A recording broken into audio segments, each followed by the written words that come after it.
department. So as you see, the accounting department can be a little bit of a mess sometimes. I'm actually going to close the door because we have a lesson going on behind us and it's a little noisy. Hopefully that'll be helpful.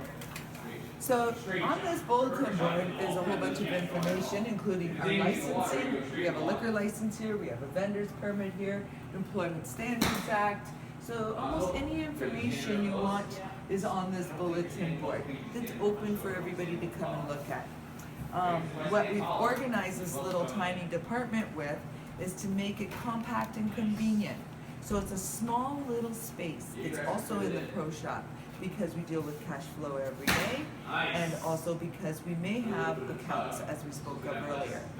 So let's go into the cash flow every day. The accounting lady will come in, she'll make sure that she tells me exactly what our financial statement looks like.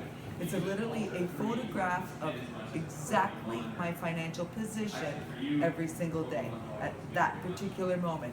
Therefore, for example, a paycheck is hanging on the board here for the student that hasn't picked up his check yet. Or some students have their checks and they haven't put them through the bank yet. But I have a list that is provided to me of all the checks written and what has been gone through our bank, what hasn't gone through our bank, or what is still hanging in our office and hasn't been picked up yet. I have a photograph and it's on 4 pieces of paper.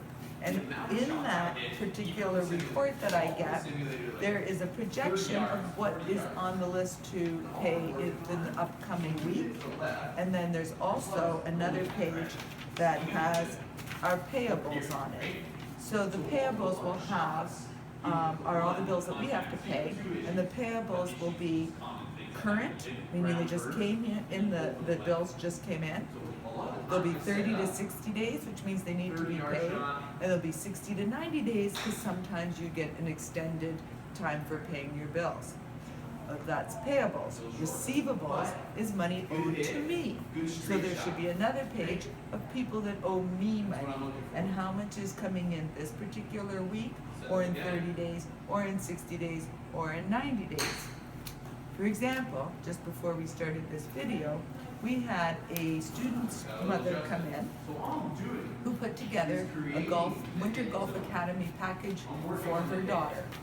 So that charge is $1,540. She came in, she needs 4 equal payments. So this program goes from November to March. Here is her contract.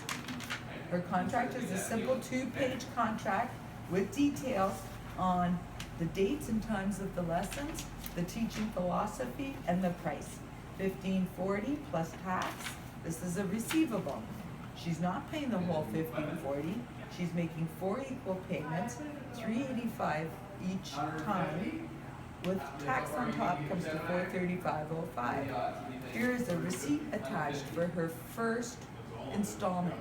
So I have a receivable 3 times of $385. And if I'm stretching that over 6 months, that's not a 30-day receivable, it could be a 60-day receivable. So there could be 5-6 weeks in between her payments. I've received the first payment. That was a coincidence today, but if any of my employees had been there and received this payment will then get dropped easily. There's our pro shop, as you see. It's convenient. It'll be dropped right in here.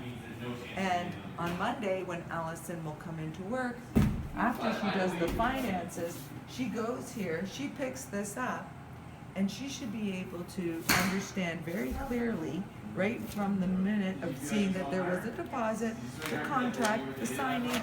She can input that into the computer, and that comes back to this statement. It's going to be very accurate when she prints it out later in the day, when she shows it to me, and my receivables have now increased by the $1,540.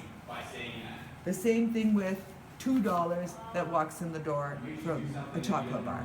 A customer comes in, buys a $2 chocolate bar, my income level has just increased by $2. So that's receivable money and payable money.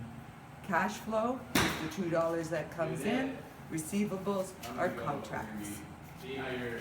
I hope you find that helpful. And as I mentioned earlier, the most important part is that everything is conveniently located and everyone is very much in communication with each other. There is, as companies get bigger, you lose touch of the human touch, and you might not know that person in the finance department, and therefore it's a whole different type of operation.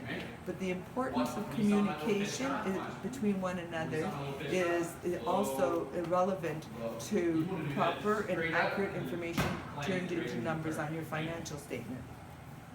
As company gets bigger, communication is more important as well. So I find that detailed information, there's never enough details. So if you're writing or leaving a voicemail or a message, never assume, be very specific about the information you want that person to understand. All half is the starting point. So you're starting 3 degrees left. There's no curvature, it just starts left. Right? Maybes. Right? I kind of like to do this. Your goal at the end of the year, be beating Delia. Right? That could be our ultimate goal, alright? We want to beat him at golf. I don't know how good he is at golf.